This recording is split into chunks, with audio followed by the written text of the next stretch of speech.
Hola chiquillos, les doy la bienvenida, soy la profesora Claudia de Estudios Sociales. Vamos a hacer hoy día una síntesis de todas las cosas que hemos estado trabajando para que obviamente partamos bien las demás clases que van a seguir.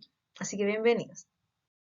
Bueno, y para comenzar, ¿cierto? Tenemos que la Segunda Guerra Mundial comienza en 1939 hasta 1945 y enfrentó a dos alianzas, el Eje y los aliados. Por un lado, el Eje, ¿cierto?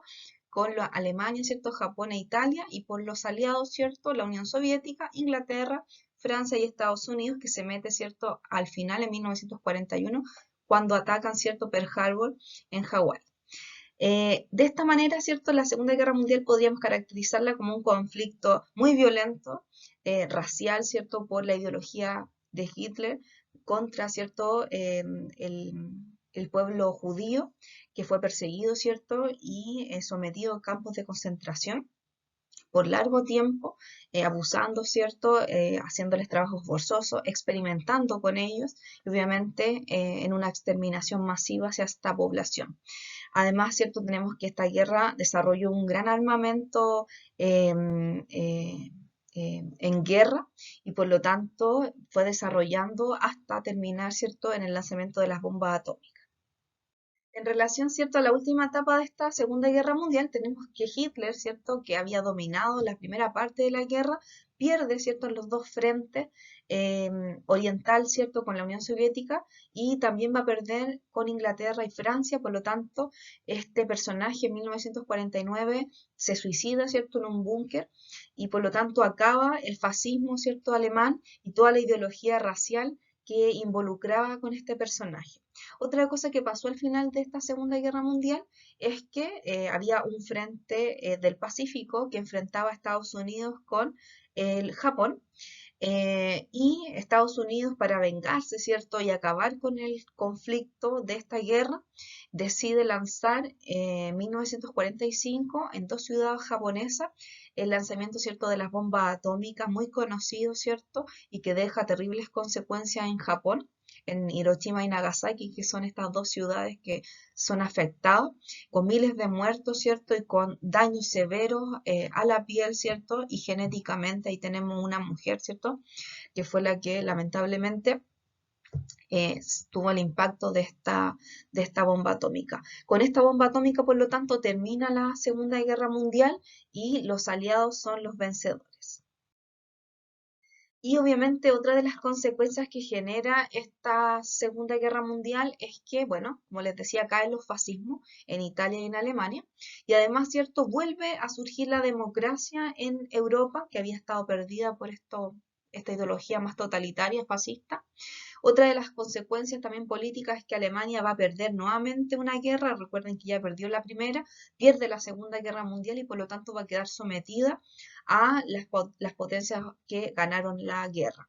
Ahí están, ganan los aliados, ¿cierto? Inglaterra, la Unión Soviética, Estados Unidos y Francia son los países ganadores de la Segunda Guerra Mundial. Y otra cosa que va a suceder políticamente es que, a pesar de que son cuatro las alianzas más importantes que son las que ganan, son dos las que van a protagonizar un nuevo conflicto, que es Estados Unidos y la Unión Soviética, que habían luchado juntas en la Segunda Guerra Mundial, pero tenían rencillas anteriores por su ideología, ¿cierto? Una, Estados Unidos capitalista, la Unión Soviética comunista. Por lo tanto, se va a iniciar un nuevo conflicto, pero ahora protagonizadas, perdón, Estados Unidos y la Unión Soviética. ¿Cómo se le va a llamar a este conflicto? Guerra Fría. Bueno, la Guerra Fría, chiquillos, hay que entenderla como un conflicto muy bipolar porque se enfrentan dos ideologías contrapuestas. Tenemos entonces que un periodo extenso, ¿cierto? Desde 1945 comienza este proceso hasta 1989, que acaba, ¿cierto? Y destruye con el muro de Berlín, ¿sí? Ahora, es una lucha, como les decía, por la hegemonía, por el poder mundial. Ahora, es una guerra distinta a la Segunda Guerra Mundial porque no es solamente peleas en campos de batalla, sino que también va a ser por imponer, ¿cierto?, la ideología o comunista o capitalista por el resto del mundo. Esa es la lucha en verdad ideológica que se va a tratar de expandir por los demás países. Ahora, otra diferencia también con las guerras anteriores es que no es un conflicto directo. ¿Qué quiere decir esto? Que Estados Unidos y la Unión Soviética no se van a pelear directamente como en la Segunda Guerra Mundial, sino que va a ser a través de otros países, van a entrometerse a conflictos locales y van a tomar parte en una de las dos. Ahí tenemos famosos conflictos locales como Vietnam, Corea, ¿cierto? La división de las dos Coreas, la crisis de los misiles en Cuba, tenemos, por lo tanto, muchos ejemplos de cómo estas dos potencias no se pelearon directamente, sino que a través de otros países. Ustedes se preguntarán por qué pasó eso, porque en realidad las dos tenían, miren ahí la caricatura también, un equilibrio en términos nucleares. Por lo tanto, si una lanzaba una bomba atómica a la otra, obviamente la respuesta iba a ser inmediata, ¿cierto?, de vuelta. Por lo tanto, había como un bloqueo nuclear entre ambas y por eso peleaban a través de otros países. Ahí tenemos, ¿cierto?, las dos ideologías contrapuestas para que ustedes puedan ver las diferencias. Por ejemplo, el comunismo tiene un rol del Estado mucho más centralizado, siempre o tiende a ser más totalitario, ¿cierto? Muy controlado por parte del Estado, tanto en la economía como en la política, en los medios de comunicación. Tenemos famosos ejemplos como China, ¿cierto? Corea del Norte hoy día. En este tiempo, ¿cierto? Miren el mapa también, está todo el área de Asia, ¿cierto? En rosadito, que son parte de este sistema comunista, y por el lado, ¿cierto?, de América tenemos solamente el caso en este tiempo, ¿cierto?, de Cuba, que también es comunista en este tiempo con Fidel Castro y toda su revolución cubana. Ahora, en el caso, ¿cierto?, del capitalismo es todo lo contrario, son países más descentralizados, más democráticos, ¿cierto? Hay elecciones más libres. Económicamente también eso significa que va a haber un libre comercio, a diferencia del comunismo, que son economías más cerradas. El capitalismo, por lo tanto, va a privilegiar la empresa privada más que la pública. Ahí vamos a ver si esto tiene cosas buenas y cosas malas, estos dos sistemas. Y obviamente, como toda guerra, también hay alianzas. Está la OTAN, ¿cierto? Que es el bloque capitalista liderado por Estados Unidos. Ahí está su símbolo. Y el Pacto de Varsovia por el otro. Y tiene que ver, ¿cierto?, con todo el proceso de tratados de amistad que tienen que haber y de colaboración mutua, porque el objetivo final es que es, como en todas las guerras, si una ataca a una, y yo me meto, ¿cierto?, en esta alianza. ¿Quiénes estaban en la OTAN, por ejemplo? Bueno, liderado Estados Unidos, pero también Francia, Inglaterra, ¿cierto? Italia, que también se vuelca a este sistema. La mayor parte de los países latinoamericanos, excepto Cuba, y por el Pacto de Varsovia tenemos en este tiempo China, Corea del Norte, Vietnam del Norte, y obviamente encabezando la Unión Soviética. Tenemos diferentes también características de este enfrentamiento. Lo primero es que es un enfrentamiento ideológico, por cuál de las dos, ¿cierto?, se iba a privilegiar, capitalistas o comunistas. Es una constante amenaza nuclear, y eso significó también para la población que lo vivió una tensión importante. eh, para la población era de mucho temor para no revivir finalmente lo que sucedió al final de la Segunda Guerra Mundial con las bombas atómicas. La gente estaba tensionada para que eso no sucediera.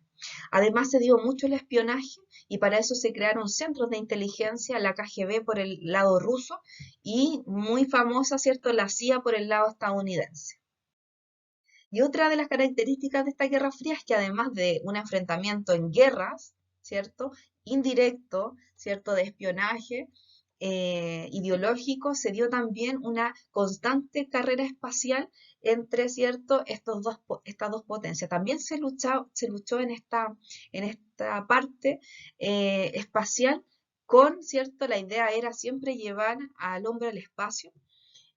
Los rusos lo hicieron en algún momento, ¿cierto?, pero también tienen un gran logro, que es el primer satélite. Los rusos mandan al espacio, pero en 1969 Estados Unidos lo aventaja totalmente cuando em, llevan, ¿cierto?, al hombre a la luna. Ya, chiquillos, y para terminar les quiero proponer este trabajo que tienen que hacer, ojalá en sus cuadernos, ¿cierto?, y lo puedan mandar. Si quiere también lo manda a Classroom o a mi mail o con Laverito, ¿ya? Pero la idea es que lo haga. Aquí, ¿qué tiene que hacer? Un cuadro comparativo entre estos dos sistemas.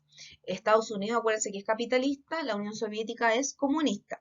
Y ahí es donde tienen que completar, ¿cierto? El nombre de la ideología, que se le acabo de decir, y el nombre de la alianza, ¿cierto? Que componía cada una. Las características principales de cada ideología, ¿cierto? Que estaba en el cuadro anterior. Explicar un problema de este sistema y ustedes lo tienen que generar, ¿cierto? Porque no va a salir explícito. Y un aspecto, un problema y abajo, ¿cierto? Un aspecto positivo de cada sistema, ¿ya? Así que eso, cualquier duda o cualquier consulta, ¿cierto? Mándenme, ¿cierto? Un mensaje por mi mail, diasclaudia597@gmail.com. Así que ahí voy a poder ir consultando, ¿cierto? Y obviamente viendo su avance. Chiquillos, me quiero despedir de ustedes, espero que estén súper bien. Espero verlos en una próxima clase, ojalá en las clases online.